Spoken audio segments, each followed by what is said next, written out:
I wanted to write Layla's Room because I feel very strongly about as many things as possible being out there to have a positive effect on the conversation around equality for women and girls. I think that the more things that are created, the more pieces that are written, just the better really for the discussion to keep on evolving.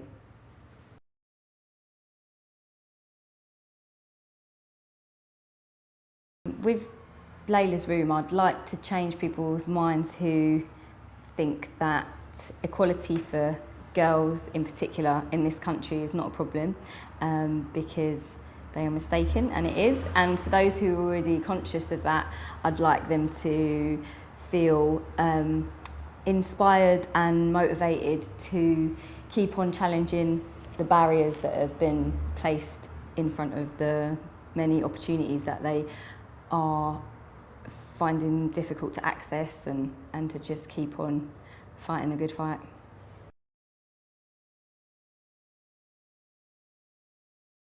Research for Layla's Room was amazing. It was a lengthy process, and I surveyed or interviewed over 1,000 girls in the whole of the UK, aged 13 to 19, and they answered my questions very generously and bravely and humorously.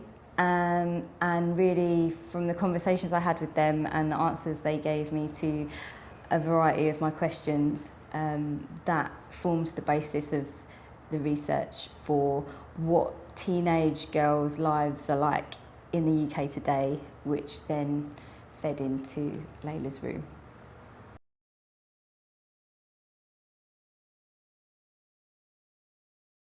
There was quite a long process of drafting and redrafting. There usually is, actually, unless you happen to have a really solid idea of how everything's going to map out. Generally, writers go through quite a few drafts. This one was very different because we were working with the raw research material that I'd got from this process of interviewing, and we were using that in a room with actors and improvising, and then I was writing based on those improvisations, and then I was writing separate to that as well, writing in prose to then turn into a script, and there was all sorts of things going on. Draft by draft, we finally got to where we felt we needed to be, which was a sort of full story for Layla at the moment in time that we meet her.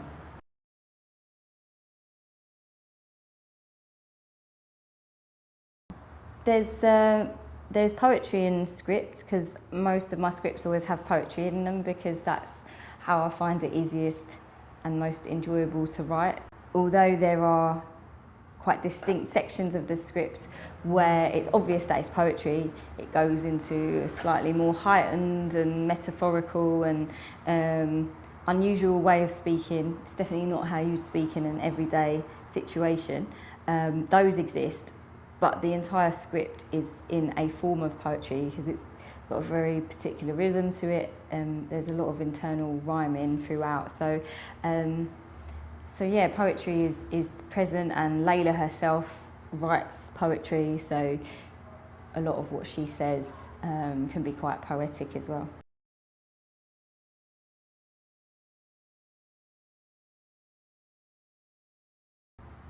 The barriers that young women and girls spoke to me about when I was doing my research, and before that when I've just been working with teenage girls for a long time with writing workshops, is not the things that generally led to believe by the sort of stereotypical image of a girl who's just obsessed with boys. Loads of girls aren't even attracted to boys, first and foremost, and most of them feel that the biggest stresses in their life are studies,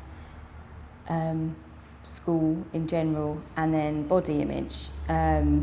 Those were the two things that came up at the top of the list time and time again. Quite interesting because the girls consistently do better than boys in terms of GCSE grades and things like that, but then as you get higher and higher up the career trajectory, that starts to dissipate, and you see that actually there's not that many women running companies, and so at some point that something happens basically, and I think girls are aware of that, and so they feel that that's a barrier to them. I think they also find how they look a huge barrier, the pressure to look a very certain way, whatever that way is. The way they feel they should look really differs from region to region and school to school. It really affects so much of what they do or don't do, so whether they can leave the house or not, whether they can go to a party or not, whether they're going to go on a school trip or not, all these sort of things are actually impacted by their body image and their self-esteem.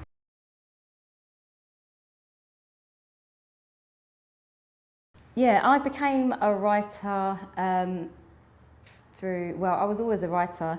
I'd always written since I was a kid, had my exercise books that were supposed to be for schoolwork, all filled out with stories and things like that.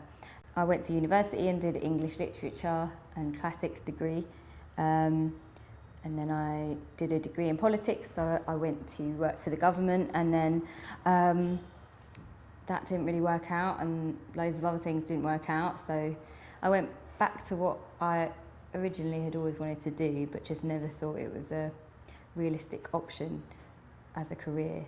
And it wasn't for a long time, because I had to supplement being a writer. For 3 years I worked as a writer full-time, pretty much with no wage. So I worked at night in bars and restaurants and nightclubs and promotion work, whatever, for about 3 years before it was possible to actually live as a writer. It is difficult, but it is possible. But it shouldn't be that difficult. I think all arts has a similar situation, and it's a big shame. I structure my time with an absolute obsession with post-it notes. I've got so many post-it notes. All of the things that I have to get done in a day go on those post-it notes, and they go in front of me, and the things get crossed off as they're being done, because usually I'm working on multiple projects, so I'll never spend a whole day on one project, because generally I feel like after 3 or 4 hours spent on one thing, mind doesn't work at its optimum, so then I'll switch gears and do something else for a couple of hours. And motivation-wise, it's not difficult for me at the moment to motivate myself, because I'm very fortunate in that everything that I'm writing is stuff that I feel really, really strongly about. It's never really hard to motivate myself to actually write. I think if you were writing things for the sake of it and not because you really like them, it might be a bit more difficult.